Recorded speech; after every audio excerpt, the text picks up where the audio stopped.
মা, আমারে কটা সাহায্য করবা?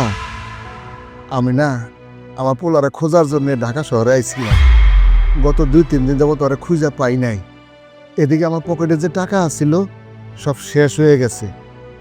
আমার খুব খিদা লাগছে মা, তোমার যদি আমার করে টাকা দাও তাহলে একটা খাইতে পারুম। মা দাও না করে টাকা।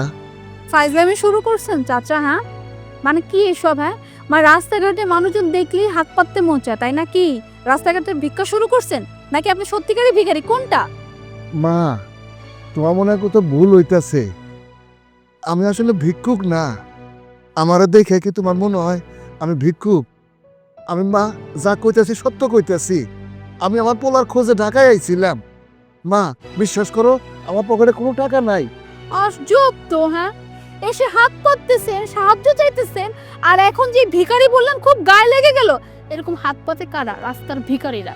আর আপনাকে তো দেখে মনে হচ্ছে যে ভিখারি। তো ভিখারি ছাড়া কি বা হবে? না দেখেন, আমি কোনো ভিক্ষা টিক্ষা দিতে পারবো না। এখান থেকে যান, ডিস্টার্ব করবেন না। কি অবস্থা! রাস্তার মধ্যে বের হলে ভিক্ষুক আর ভিক্ষুক, এখানে ভিক্ষুক একটু কিছু দাও, এখানে ভিক্ষুক কিছু একটা, মানে পাগল হয়ে যাইতেছি। না না মা, আমি কোনো দান্দাবাজি করতেছি না। আমি যা কইতাছি সত্য কইতাছি। আপনারা বিশ্বাস করেন, আমি এক বিন্দু মিথ্যা কইতাছি না। আমার আসলে খিদা লাগছে। আপনারা করে টাকা দিলে সেই টাকা দিয়ে আমি খাবার কিনা খামো মা।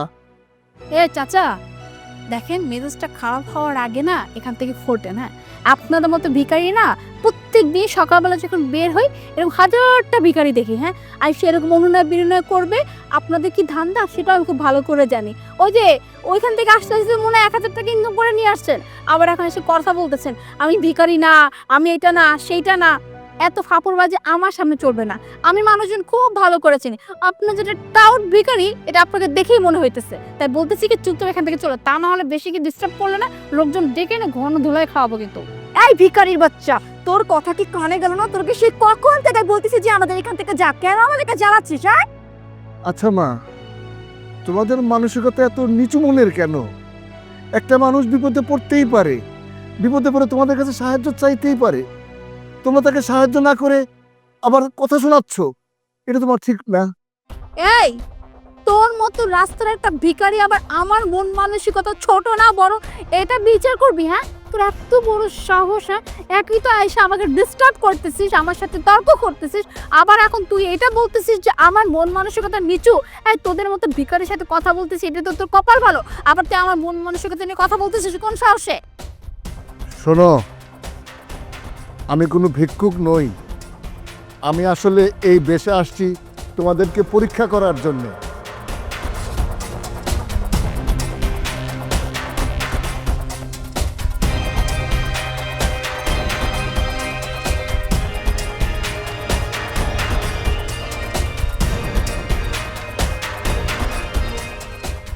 দোস্ত, এ তো ভালো ড্রেস পরা, এ কিন্তু দেখে ভদ্র ঘরের শিক্ষিত লোক মনে হচ্ছে। ঠিকই বলছিস তুই। এই আপনি সত্যি করে বলেন তো আপনার কাহিনী কি? হ্যাঁ, কাহিনী কি? আপনি কোত্থেকে আসছেন? কি কোনো কি অপারেশন চলতেছে নাকি? হ্যাঁ দেখেন, শিয়ানাগিরি করলে চলবে না, আমরা কিন্তু স্টুডেন্ট। হ্যাঁ, আমাদের সাথে শিয়ানাগিরি করলে চলবে না। আপনি ভিখারি সেজে এসে এখন একবার দামি শার্ট প্যান্ট এসবের মানে কি? সত্যি করে বলেন তো কাহিনী কি এসবের? আমি কে? তোমার যার সাথে বিয়ে হওয়ার কথা আমি তার বাবা। আমার নাম সাজ্জাদ সাহেব। দোস্ত, তুই এখনো বুঝিস নাই যে ও কেন এগুলো বলতেছে? এতক্ষণ তো ও আমাদের থেকে ভিক্ষা চাইতেছিল, হাইস গেলে 200-300 টাকা পাইতো, আমরা তো দেইনি। তাই এখন তোর শ্বশুরের নাম বেচা খাইতেছে। তোর শ্বশুরকে তো সবাই চিনে, অনেক বড় বিজনেসম্যান, বুঝতেছিস না? তাই এরকম করতেছে। আমার না এই ধরনের ধান্দাবাজ কিনা খুব ভালো করে জানা আছে। তোমাদের বিশ্বাস হচ্ছে না তো? ঠিক আছে, এখনই প্রমাণ দিচ্ছি। মেঘ, বাবা একটু দিকে আয় তো। মেঘ, তুমি এখানে? আর এই এই এই- এই লোকটা কি আবল তাবল কথা বলতেছে যে এই লোকটা নাকি তোমার বাবা? হ্যাঁ, এটা আমার বাবা। তোমার কোনো সমস্যা? কি বললা তুমি? এইটা তোমার বাবা? মেঘ, উনি যদি তোমার বাবা হয় তাহলে উনি কিছুক্ষণ আগে আমার কাছে এসে ভিখারি সেজে ভিক্ষা কেন চাইলো? হ্যাঁ, এই নাটক কেন করলো উনি? চলো, এই কাহিনীটা এই জন্যই করেছি কারণ আমার বাবা আমাকে বলেছে যে মেয়েকে তুই বিয়ে করতে যাচ্ছিস, যে মেয়ের সাথে তোর সম্পর্ক, সেই মেয়েকে একটু যাচাই বাছাই করে দেখতে হয়। আমি বাবাকে বলেছি, বাবা তোমরা সেই আগের পুরোনো আমলে পড়ে আছো, এখন কি দরকার ওকে যাচাই বাছাই করা, ওর সম্বন্ধে তো আমি সবই জানি। বাবা বলল, বাবারে মানুষকে বিভিন্ন অ্যাঙ্গেলে পরীক্ষা করে দেখতে হয়, এক অ্যাঙ্গেলে পরীক্ষা করলে কখনোই তার আসল চরিত্রটা বোঝা যায় না। তাই আসলে বাবাই নিজে বললো যে ঠিক আছে আমি মেয়ের কাছে যাই, যে এরকম একটা নাটক করি, তাহলে ওর বিহেভিয়ার, ওর চরিত্র কি সেটা ভালো করে বোঝা যাবে, ওর মধ্যে সেই জিনিসটা ফুটে উঠবে। আর ঠিকই তো, আমি দূর থেকে দাঁড়িয়ে দাঁড়িয়ে দেখলাম আমার বাবার সাথে যে জঘন্য ব্যবহার করেছো। তোমাকে তো বিয়ে তো দূরের কথা, এখানে দাঁড়িয়ে তোমার সাথে কথা বলতেই না আমার লজ্জা লাগতেছে। কি বলতেছো মেঘ? মানে উনি তোমার বাবা? Uncle, uncle I am really sorry uncle.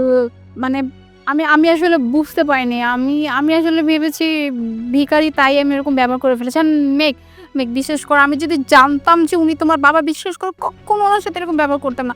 আমি ভেবেছি রাস্তার কোনো ভিখারি, তাই এরকম ব্যবহার করে ফেলেছি। প্লিজ প্লিজ আমাকে মাফ করে দাও। আঙ্কেলকে একটু বোঝাও না। শোনো, বিয়ের কথাটা তুমি সারা জীবনের জন্য ভুলে যাও আমার সাথে। অ্যাটলিস্ট তোমার মতো মেয়েকে আমি কখনোই বিয়ে করব না। বাবা চলো এখান থেকে।